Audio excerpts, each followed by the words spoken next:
CM Chandrababu మంత్రి లోకేష్ పర్యటన వల్ల జిల్లాకు ఒరిగిందేమీ లేదన్నారు మాజీ మంత్రి పుష్ప శ్రీవాణి. పేటీఎం మీటింగ్ తోటి ఇటు ఉపాధ్యాయులకు కానీ అటు విద్యార్థులు తల్లిదండ్రులకు ఎలాంటి ఉపయోగం లేదన్నారు. పేటీఎం కార్యక్రమం ఒక పబ్లిసిటీ స్టంట్గా చేసుకున్నారన్నారు. గత జగనన్న పాలనలో వైసీపీ ప్రభుత్వంలో విద్యాశాఖలో అనేక మార్పులు తీసుకొచ్చామన్నారు. విద్యా వ్యవస్థను నాశనం చేస్తున్నారని విమర్శించారు.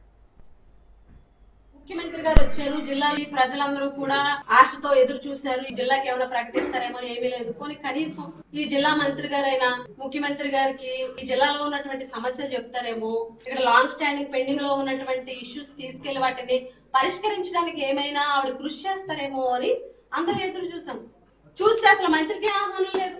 9 గంటలకి పలానా స్కూల్లోని పేరెంట్స్ టీచర్స్ మీటింగ్ లో జాయిన్ అవుతారు, సాయంత్రం ఏమో ప్రజా దర్బార్ అని పెట్టారా లేదా మీ స్టాఫ్?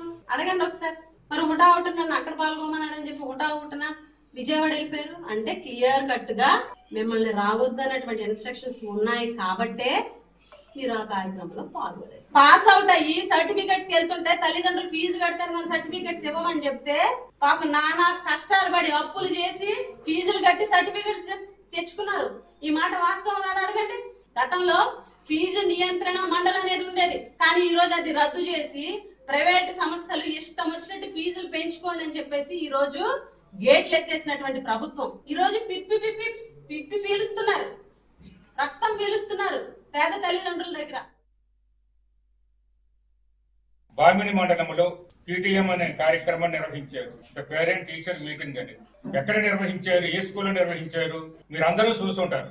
సినిమా షూటింగ్ చేసుకుని నిర్వహించారు. ఏదైనా ఒక స్కూల్లో ఆ కార్యక్రమం చేసుంటే ఆ స్కూల్లో ఉన్న నోటు పార్టీ తెలుస్తుంది.